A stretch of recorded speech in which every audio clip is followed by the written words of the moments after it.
Mari kita mulai. Saya akan mulai, kemudian jemaat Tuhan silahkan lanjutkan. Demikian seterusnya sampai kita berakhir di ayat 23. Keluaran 33. Sebentar, saya buka Kejadian.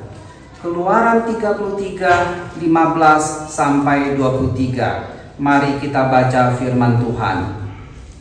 Berkatalah Musa kepadanya, "Jika engkau sendiri tidak membimbing kami, janganlah suruh kami berangkat dari sini.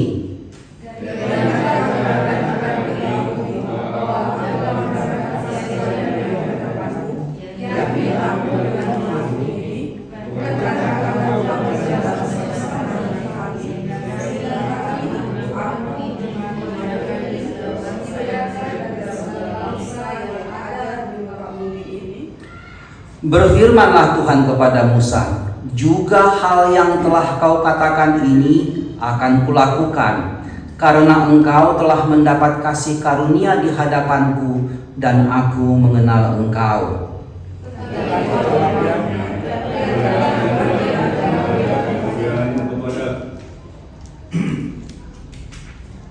Tetapi firman-Nya, "Aku akan melewatkan segenap kegemilanganku dari depanmu dan menyerukan nama Tuhan di depanmu.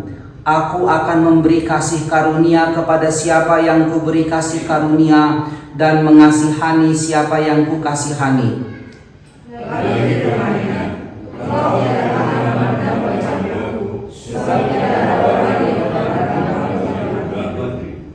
Berfirmanlah Tuhan, "Ada suatu tempat dekatku di mana engkau dapat berdiri di atas gunung batu.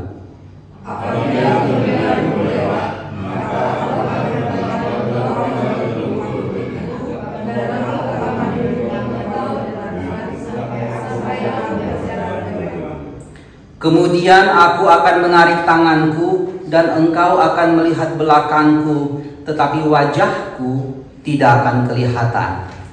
Sampai sedemikian jauh firman Tuhan. Bapak dan Ibu, tema kita kali ini adalah Allah sumber kasih karunia. Tapi izinkan saya agak merubah tema itu karena begini, 100 tahun yang lalu ada seorang teolog besar, sering disebut teolog terbesar abad ini, namanya Karl Barth. Dia menulis satu buku Church Dogmatic, Dogmatika Gereja.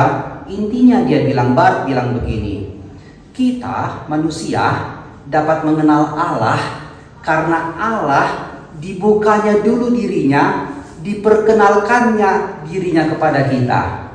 Hanya itu cara kita bisa mengenal Allah, kalau Allah memperkenalkan dirinya kepada kita. Nah, di mana Allah memperkenalkan diri kepada kita? Di dalam seluruh tulisan dalam kitab suci.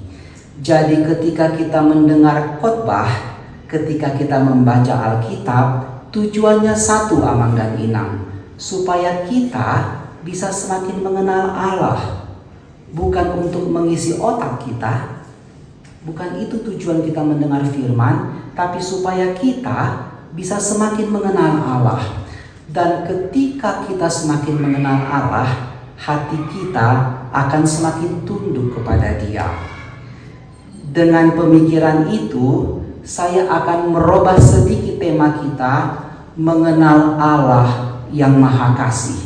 Jadi 30 menit ini kita akan coba untuk mengenal siapa Allah kita itu. Allah yang Maha Kasih itu siapa Dia? Sebelum mulai dengan Nats, saya akan ceritakan 2500 tahun yang lalu, sekitar tahun 2000, 2500 tahun yang lalu, kira-kira dunia ini dikuasai oleh satu peradaban. Namanya peradaban Yunani. Yunani negara superpower. Dan karena kebudayaan mereka begitu maju, mereka menularkan banyak hal termasuk dalam kepercayaan mereka. Jadi mereka menularkan dongengan mereka tentang dewa-dewa, mitologi Yunani itu begitu merasuk pemikiran orang. Dalam mitologi Yunani ada 3 dewa yang paling hebat. Dewa pertama namanya Hades. Dia menguasai Vanuatu. Jadi dalam pemikiran Yunani, dunia ini bertingkat-tingkat.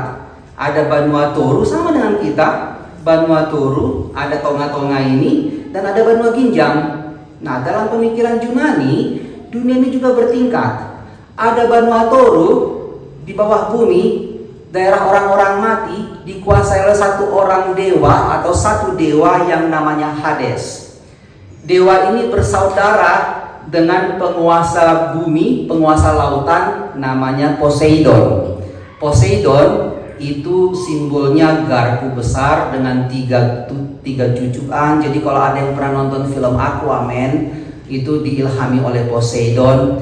Hades karena dia dewa kematian, dihindari orang, nggak mau orang bertemu Hades, karena kalau dia bertemu Hades itu artinya waktunya dia turun ke Banua Toru. Jadi menghindar orang dari bertemu Hades.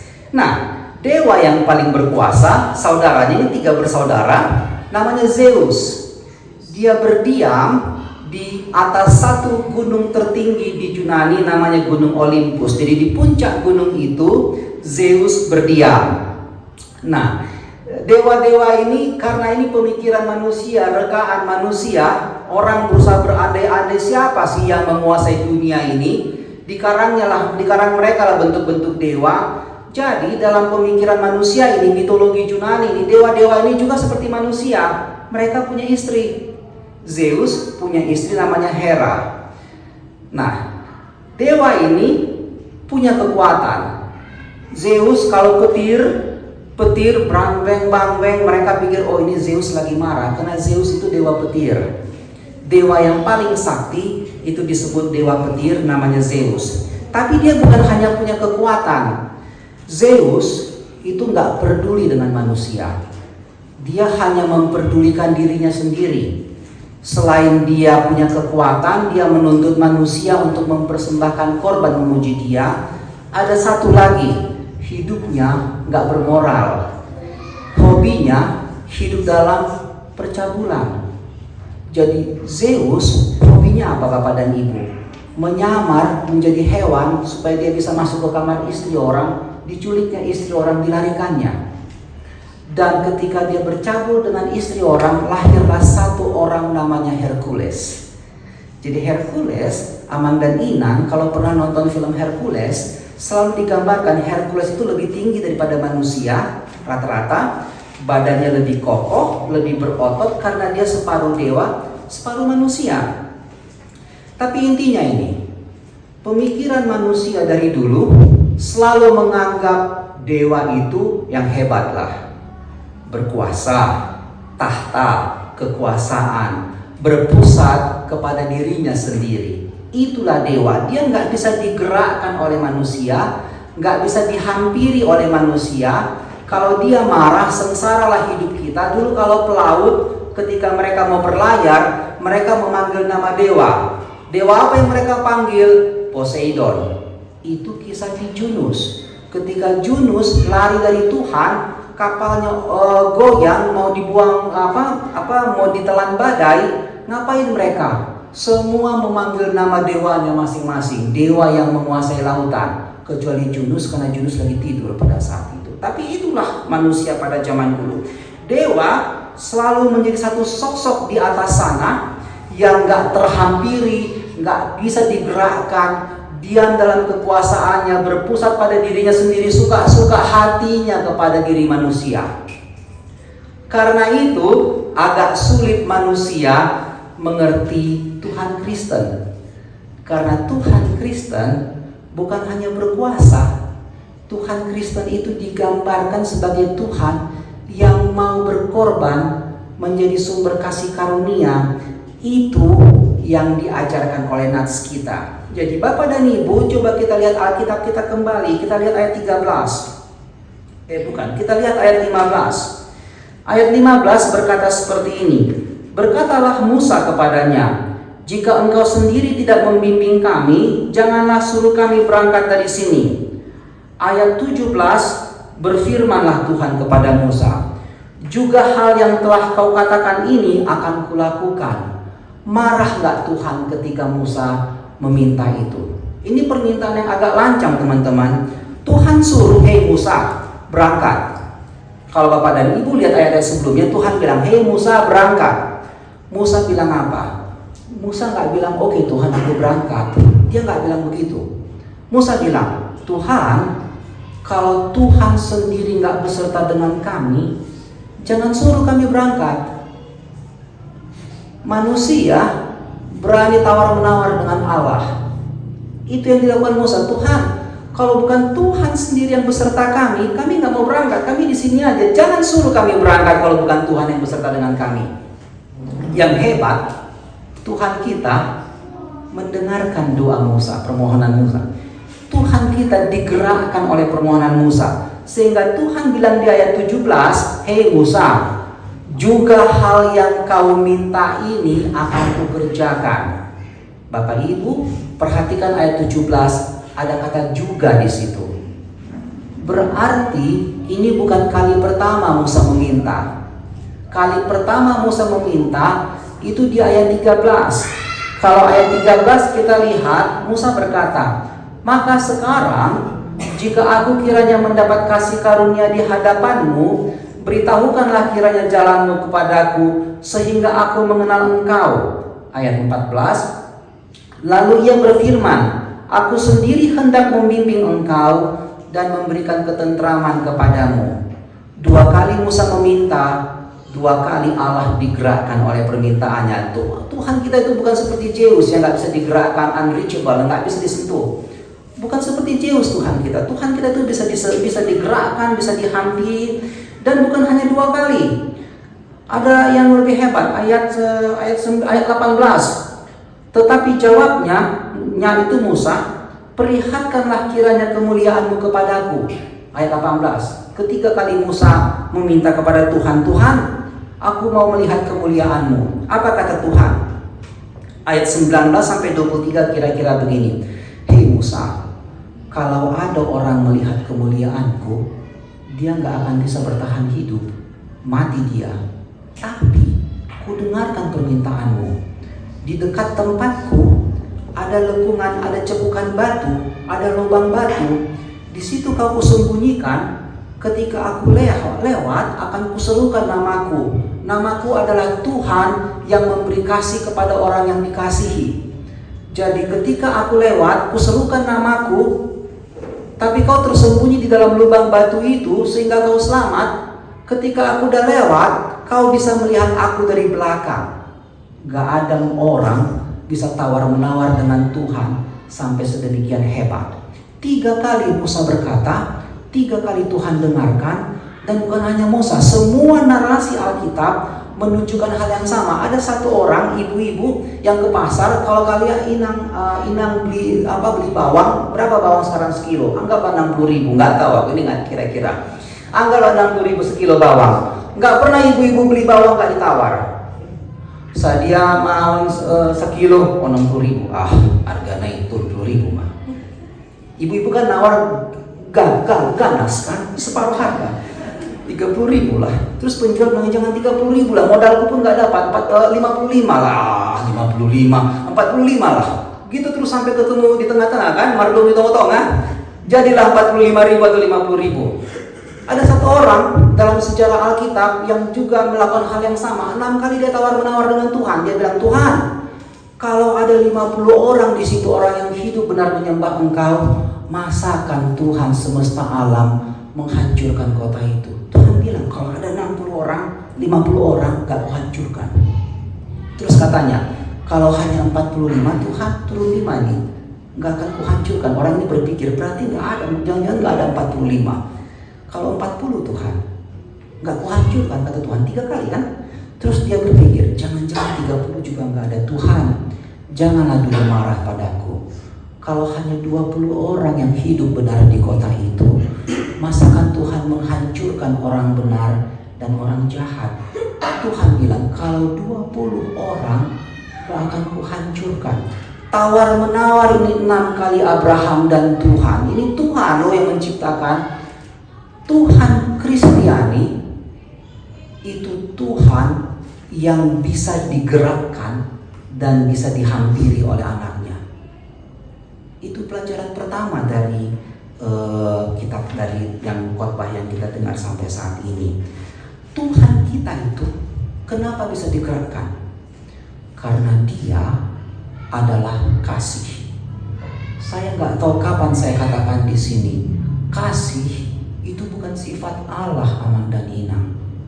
Kasih itu esensi Allah. Kalau yang berlatar belakang pendidikan kimia, dia tahu air H2O.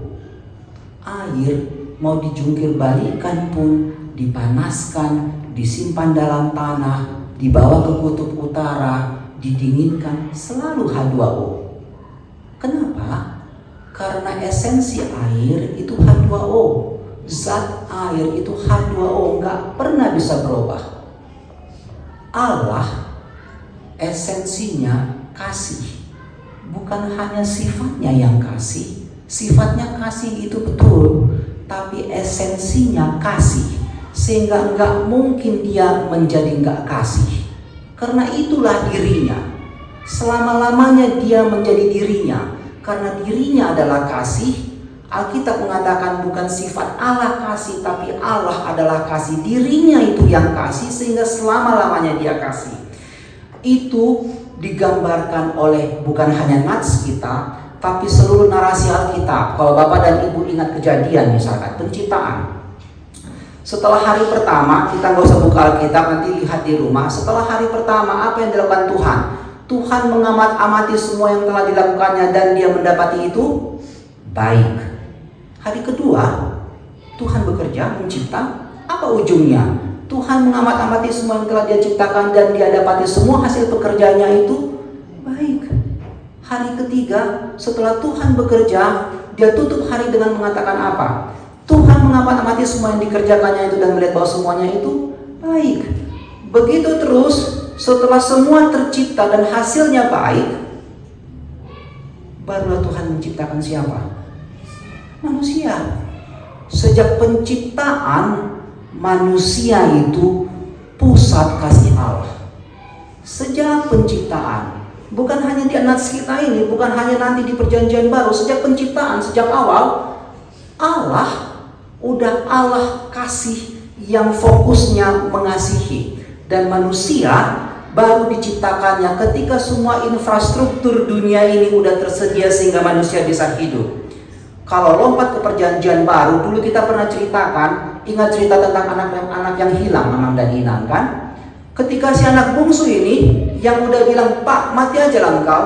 Itu yang dia katakan ketika dia meminta warisan. Kan orang Batak, kalau kita minta warisan dari bapak kita masih hidup, "Pak, kasih aku warisan." Kita sedang bilang, "Pak, mati mau, kasih aku warisan." Itu sama persis kebudayaan Juda Yahudi. Dan si anak bungsu ini yang udah minta warisan, dihabiskannya dengan pelacur-pelacur dan main judi, mabuk-mabukan, habis uangnya, badannya udah compang-camping, makan makanan B2 dia di sana. Pulang dia, sampai dia ke rumah, belum sampai ke rumah masih jauh, bapaknya ngapain? Disongsong bapaknya, lari bapaknya. Disongsongnya, dipeluknya anak yang jorok ini, yang compang-camping ini, yang bau pinahan. Dipeluknya jauh, orang tua Yahudi ini. Terus anak ini mulai bilang, "Pak, maafkan aku Pak ya." Mulailah dia dengan permintaan maaf. Bapaknya bilang, diam aja kau. Kau udah pulang, itu yang paling penting. Pulang kita ke rumah, dia panggil pembantunya, "Hei, mas, potong domba yang paling gemuk. Kita pesta kita sekarang." Karena Allah adalah Allah yang kasih. Bukan hanya sifatnya yang kasih. Kalau kita yang begitu mulai kita berhitung-hitung, jubul naik kok, gitu kan? Allah enggak, dipeluknya. Udah nak, gak usah bicarakan itu, pulang aja. Yang penting kau udah pulang ke rumah, kita pesta. Pada saat penciptaan, Allah fokusnya kasih. Bahkan ketika Allah marah sekalipun, dia marah bukan karena emosi. Seminggu terakhir, apa yang kita dihebohkan?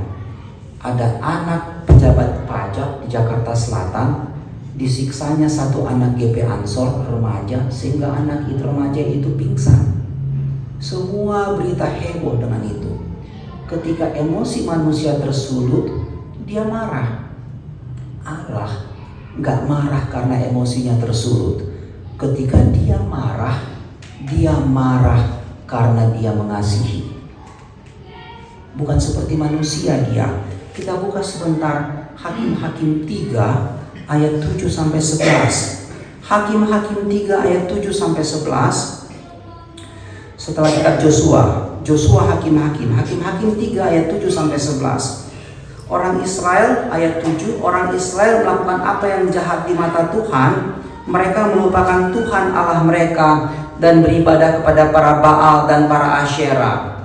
Ayat 8, lalu bangkitlah murka Tuhan, Tuhan marah, sehingga ia menjual mereka kepada Raja Aram Mesopotamia. Ayat 9, setelah Tuhan marah, berserulah orang Israel kepada Tuhan, bertobat mereka. Ayat 9. Setelah mereka bertobat, ayat 9, ayat 10, Tuhan membangkitkan seorang hakim namanya Otniel, dan Otniel ini memimpin bangsa Israel mengalahkan Aram Mesopotamia. Ayat 11 yang hebat. Lalu amanlah negeri itu 40 tahun lamanya. Ketika Tuhan marah karena kasih supaya bangsa Israel hidup dalam negeri yang aman.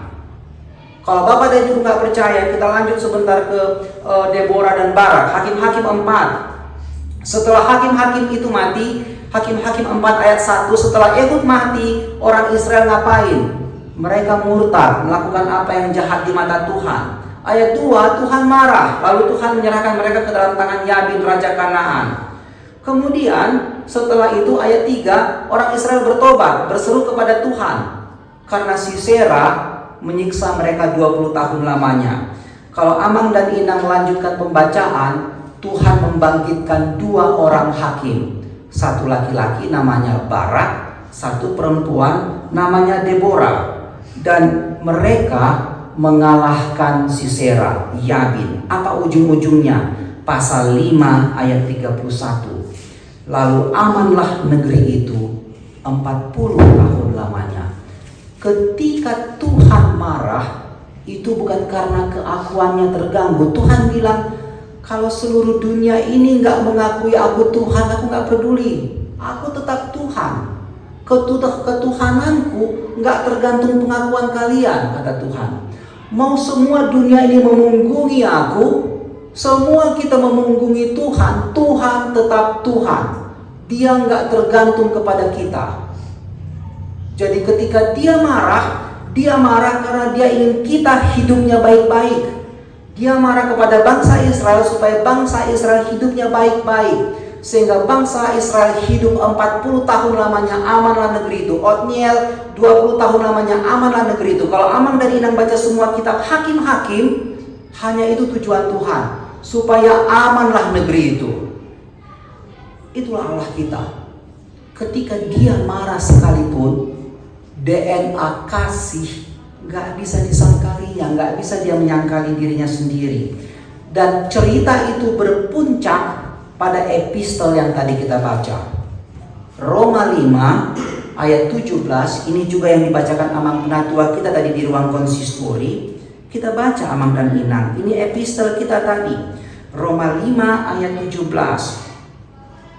Sebab jika oleh dosa satu orang maut telah berkuasa oleh satu orang itu, maka lebih benar lagi mereka yang telah menerima kelimpahan kasih karunia dan anugerah kebenaran akan hidup dan berkuasa oleh karena satu orang itu, yaitu Yesus Kristus. Apa kata kitab ini sebenarnya? Gara-gara Adam berdosa di awal, semua manusia berdosa. Kalau Bapak dan Ibu baca kitab Roma, Adam mengawali satu generasi, bukan satu generasi, satu garis keturunan manusia yang semuanya lagi pesta-pesta menuju neraka. Itu Adam. Gara-gara dosa Adam, manusia semua tanpa terkecuali masuk neraka. Ada yang sadar, ada yang gak sadar. Tapi gara-gara manusia yang namanya Kristus, manusia Tuhan yang namanya Kristus, semua manusia yang menerimanya sebagai juru selamat masuk surga. Itu kata ayat 17. Itulah puncak kasih karunia Allah. Kapan Allah memberikan kasih karunia-Nya itu kepada kita? Ketika kita masih berdosa. Roma 5 ayat 8 mengatakan begini. Bapak dan Ibu kalau bisa tolong hafalkan Roma 5 ayat 8 dalam hati masing-masing, di rumah atau dimanapun. Akan tetapi, Roma 5 ayat 8, akan tetapi Allah menunjukkan kasih-Nya kepada kita oleh karena Kristus telah mati untuk kita ketika kita masih berdosa. Pardosa dope kita, Allah satu arah dari sorga ditunjukkannya kasih-Nya kepada kita. Kapan? Ketika Kristus mati untuk kita ketika kita masih berdosa. Bukan ketika kita benar Allah mati. Ketika kita berdosa, berjudi, disitulah Allah mati untuk kita. Itu puncak kasih karunia Allah. Dan kalau Allah gak menyayangkan anaknya sendiri untuk mati bagi kita, masa sih gak dikasihnya apapun yang kita perlukan? Allah mengaruniakan Kristus yang adalah Allah. Allah memberi Allah. Kalau kita ngasih apa? Martuani ngasih apa? Ngasih Alkitab. Ngasih apa? Ngasih kue, itulah ya. Semua yang lebih rendah daripada diri kita. Kita ngasih yang lebih rendah daripada kita. Kalau harta kita 100 miliar, kita kasih 100 juta. Oke. Kalau harta kita 1 juta, kita kasih 10.000. Nggak pernah kita ngasih harta 1 juta, kita kasih 1 juta. Nggak pernah. Apalagi makanan kita. Allah memberikan Allah. Nggak ada yang lebih hebat daripada Allah. Allah memberikan Allah kepada manusia. Itu kata Roma 8 ayat 32. Ia yang tidak menyayangkan anaknya sendiri, masakan mungkin ia tidak memberikan segala sesuatu kepada kita. Itulah Allah. Kenapa? Karena DNA-nya kasih. Sekalipun diriku yang kuberikan akan kuberikan, karena gak mungkin aku menyangkali diriku, kata Tuhan. Satu arah dari Allah. Kasih, Amang dan Ina, gak ada Naposo di sini, tapi kalau ada Naposo di sini ini akan lebih kuat pengaruhnya. Kasih itu bukan nafsu, bukan cinta, bukan eros. Kasih itu keluar dari diri, keluar ke orang lain. Itu kasih. Kalau nafsu menyedot, disedotnya dari luar kepada dirinya sendiri. Makanya dalam terminologi Junani ada 4 kata untuk kasih. Yang paling rendah eros, kasih seksual. Kasih seksual, cinta yang karena seks itu hanya menyedot untuk dirinya. Itu nafsu, itu bukan kasih. Kalau ada anak muda, hati-hati dengan seksualitas, karena itu akan menghancurkan ketika dilakukan di luar firman Allah. Kasih Allah digambarkan dengan kata agape. Eros paling bawah, ada storge, ada phileo, filia, ada kota namanya Philadelphia, itu kota kasih persaudaraan. Yang paling tinggi agape, kasih yang memancar keluar tanpa syarat. Satu arah keluar, itulah kasih Allah. Jadi ketika Allah digambarkan dengan kasih, namanya kata yang dipakai adalah agape. Bukan phileo, bukan storge, bukan eros, tapi agape. Kenapa? Karena kasih Allah memancar keluar, dan dia udah buktikan itu. Dia buktikan saat penciptaan, dia buktikan di kitab Hakim-Hakim, dia buktikan kapan? Dia buktikan di kayu salib. Gak ada kita yang mau ngasih anak kita mati tersalib untuk menolong orang lain. Gak ada, hanya Allah yang mau melakukan itu. Dulu si Yakub mau dibunuh si Esau. Ingat kan ceritanya kan? Dicurinya hak. Setelah 14 tahun dia mau pulang nih. Yakub mau pulang. Di sinilah dia berdiri. Ada sungai di depannya. Di seberang sungai itulah sungai tanah Kanaan. Malam-malam Yakub gak bisa tidur. Berjalanlah dia di pinggir sungai itu. Tiba-tiba datang satu orang laki-laki, dan bergumullah mereka sepanjang malam. Dan Alkitab mencatat laki-laki itu adalah manifestasi fisik dari Allah. Yakub bergumul dengan Allah semalam-malaman, sampai kemudian Yakub bilang, gak akan kulepaskan engkau sebelum kau memberkati aku. Mirip-mirip dengan Musa. Nggak mau aku pergi kalau Tuhan nggak beserta aku. Yakub juga mirip-mirip, nggak akan kulepaskan engkau kalau kau nggak memberkati aku, kata Yakub. Terus Tuhan bilang, hei, siapa namamu? Terus Yakub bilang, namaku Yakub. Terus Tuhan bilang, mulai sekarang namamu bukan lagi Yakub tapi Israel, karena engkau telah bergumul dengan Allah dan engkau menang. Yang menarik ini Amang dan Inang, nggak susah bagi Allah untuk mengalahkan Yakub. Nebukadnezar, raja yang paling bertahta, yang paling berkuasa dalam sejarah, bahkan dalam patung itu, kalau Bapak dan ingat patung itu, dia emas yang paling puncak, di bawahnya perak, perunggu, besi, tembaga, semua kerajaan-kerajaan besar yang nggak bisa dibandingkan dengan Nebukadnezar. Nebukadnezar lah raja yang paling berkuasa dalam sejarah dunia ini. Dia sendiri pun Tuhan nggak ngapa-ngapain, Tuhan cabut kewarasannya dan dia gila 7 masa. Nggak tahu kita apa arti 7 masa, tapi dia gila di padang rumput 7 masa, makanannya rumput seperti kambing.